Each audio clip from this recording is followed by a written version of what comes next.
Saudara dan saudari terkasih, Injil kita hari ini diambil dari Injil Markus bab 15 ayat 1 sampai 39. Pagi-pagi benar imam-imam kepala bersama tua-tua dan ahli-ahli Taurat dan seluruh mahkamah agama sudah bulat mufakatnya. Mereka membelenggu Yesus, lalu membawanya dan menyerahkannya kepada Pilatus. Pilatus bertanya kepadanya, "Engkaukah raja orang Yahudi?" Jawab Yesus, "Engkau sendiri mengatakannya." Lalu imam-imam kepala mengajukan banyak tuduhan terhadap dia. Pilatus bertanya pula kepadanya, katanya, "Tidakkah engkau memberi jawab? Lihatlah betapa banyaknya tuduhan mereka terhadap engkau." Tetapi Yesus sama sekali tidak menjawab lagi, sehingga Pilatus merasa heran. Telah menjadi kebiasaan untuk membebaskan satu orang hukuman pada tiap-tiap hari raya itu, menurut permintaan orang banyak. Dan pada waktu itu adalah seorang yang bernama Barabas sedang dipenjarakan bersama beberapa orang pemberontak lainnya. Mereka telah melakukan pembunuhan dalam pemberontakan. Maka datanglah orang banyak dan meminta supaya sekarang kebiasaan itu diikuti juga. Pilatus menjawab mereka dan bertanya, "Apakah kamu menghendaki supaya kubebaskan raja orang Yahudi ini?" Ia memang mengetahui bahwa imam-imam kepala telah menyerahkan Yesus karena dengki. Tetapi imam-imam kepala menghasut orang banyak untuk meminta supaya Barabaslah yang dibebaskannya bagi mereka. Pilatus sekali lagi menjawab dan bertanya kepada mereka, "Jika begitu, apakah yang harus kuperbuat dengan orang yang kamu sebut raja orang Yahudi ini?" Maka mereka berteriak lagi katanya, "Salibkanlah dia." Lalu Pilatus berkata kepada mereka, "Tetapi kejahatan apakah yang telah dilakukannya?" Namun mereka makin keras berteriak, "Salibkanlah dia." Dan oleh karena Pilatus ingin memuaskan hati orang banyak itu, ia membebaskan Barabas bagi mereka. Tetapi Yesus disesahnya, lalu diserahkannya untuk disalibkan. Kemudian serdadu-serdadu membawa Yesus ke dalam istana, yaitu gedung pengadilan, dan memanggil seluruh pasukan berkumpul. Mereka mengenakan jubah ungu kepadanya, menganyam sebuah mahkota duri, dan menaruhnya di atas kepalanya. Kemudian mereka mulai memberi hormat kepadanya, katanya, "Salam, hai Raja orang Yahudi." Mereka memukul kepalanya dengan buluh dan meludahinya dan berlutut menyembahnya. Sesudah mengolok-olokkan dia, mereka menanggalkan jubah ungu itu daripadanya dan mengenakan pula pakaiannya kepadanya. Kemudian Yesus dibawa keluar untuk disalibkan. Pada waktu itu lewat seorang yang bernama Simeon, orang Kirene, ayah Alexander dan Rufus, yang baru datang dari luar kota, dan orang itu mereka paksa untuk memikul salib Yesus. Mereka membawa Yesus ke tempat yang bernama Golgota, yang berarti tempat tengkorak. Lalu mereka memberi anggur bercampur mur kepadanya, tetapi ia menolaknya. Kemudian mereka menyalibkan dia. Lalu mereka membagi pakaiannya dengan membuang undi atasnya untuk menentukan bagian masing-masing. Hari jam 9 ketika ia disalibkan, dan alasan mengapa ia dihukum disebut pada tulisan yang terpasang di situ, Raja orang Yahudi. Bersama dengan dia disalibkan dua orang penyamun, seorang di sebelah kanannya dan seorang di sebelah kirinya. Demikianlah genap nas Alkitab yang berbunyi, "Ia akan terhitung di antara orang-orang durhaka." Orang-orang yang lewat di sana menghujat dia, dan sambil menggelengkan kepala mereka berkata, "Hai engkau yang mau merubuhkan bait suci dan mau membangunnya kembali dalam 3 hari, turunlah dari salib itu dan selamatkanlah dirimu."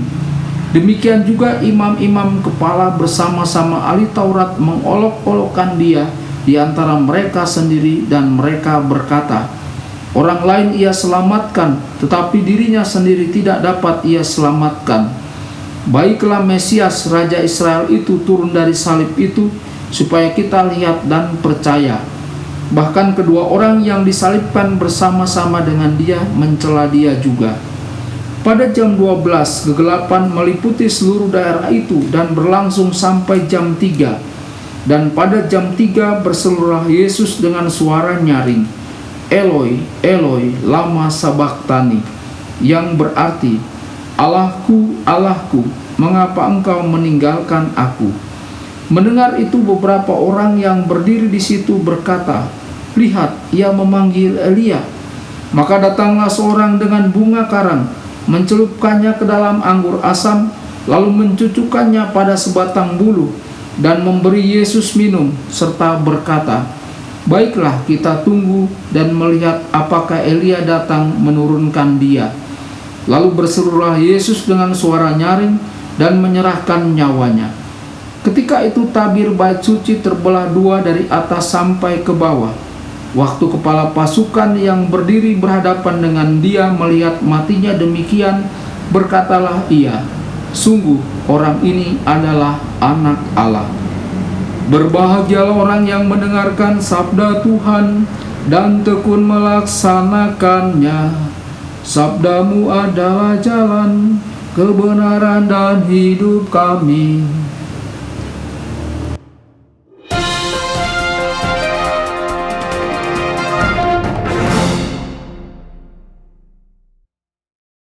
Saudara dan saudari terkasih dimanapun Anda berada, jumpa lagi dengan saya Romo Tedens dalam saluran Warta Kabar Sukacita. Semoga Anda semua tetap dalam keadaan sehat dan selalu berbahagia.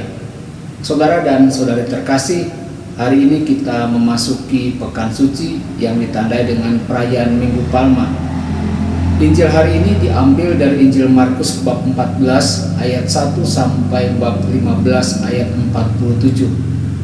Setiap tahun kita mendengar kisah tentang Yesus, guru, para muridnya, dan semua orang pada masanya, serta kisah mengerikan tentang hari-hari terakhir atau minggu terakhir. Satu pekan yang dimulai dengan kegembiraan yang besar karena Yesus dikenal sebagai Mesias, pribadi yang didoakan dan dirindukan oleh orang-orang Yahudi selama berabad-abad, dan akhirnya dia datang.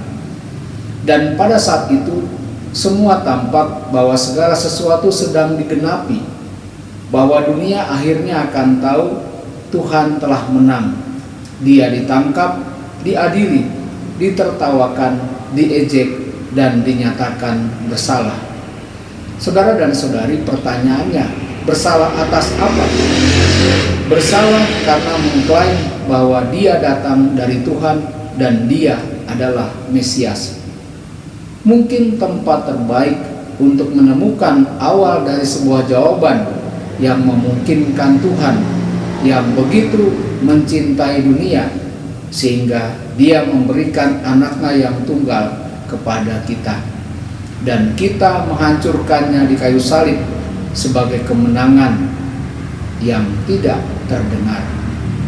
Saudara dan saudari terkasih, dan alasan mengapa kita semua merayakan minggu ini bukan karena Yesus bijaksana, bukan karena keajaiban yang Yesus lakukan, tetapi karena dari awal hingga akhir sebagai manusia, Yesus membuat kita mengerti siapa diri kita sebenarnya. Saudara dan saudari terkasih, sekarang saya akan membacakan puisi tertua, lagu tertua yang pernah ditulis oleh orang Kristen di masa gereja perdana. Mereka berasal dari Filipi. Mereka adalah orang Filipi, dan Santo Paulus menulis kepada mereka dalam suratnya, dan dia mengutip puisi bahwa orang-orang Filipi yang terkepung di bawah penganiayaan besar seperti Yesus. Dan inilah yang ditulis oleh Santo Paulus. Kristus Sang Mesias, Yesus Tuhan kita, meskipun dia dalam rupa Tuhan, tidak menganggap kesetaraan dengan Tuhan sebagai sesuatu yang harus diraih. Sebaliknya, dia mengosongkan dirinya sendiri, mengambil bentuk seorang budak, datang dalam rupa manusia dan menemukan penampilan manusia. Dia merendahkan dirinya, menjadi taat sampai mati, bahkan mati di kayu salib. Karena itu, Tuhan sangat meninggikan dia dan menganugerahkan kepadanya nama di atas segala nama, bahwa dalam nama Yesus setiap orang berlutut, mereka yang di surga dan di bumi dan di bawah bumi, dan setiap lidah mengaku bahwa Yesus Kristus adalah Tuhan untuk kemuliaan Allah Bapa.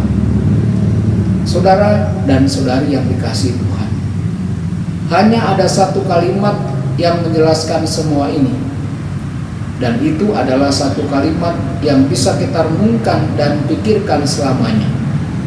Dan saat itulah kita mengatakan bahwa Yesus keluar dari cinta, bahwa dia hidup karena cinta, bahwa dia mati karena cinta, dan karena dia meletakkan cinta di pusat dunia, cinta itu tidak akan pernah hilang. Dan satu-satunya harapan terakhir dan indah adalah mengikutinya, Yesus dari Nazaret yang mencintai kita semua. Tuhan Yesus memberkati dan menyertai Anda semua. Sabda Allah adalah kebenaran. Sabda Allah adalah kehidupan. Mari kita mencintainya, mari kita menghayatinya. Ya Tuhan yang ku muliakan, sabdamu angkat resahku.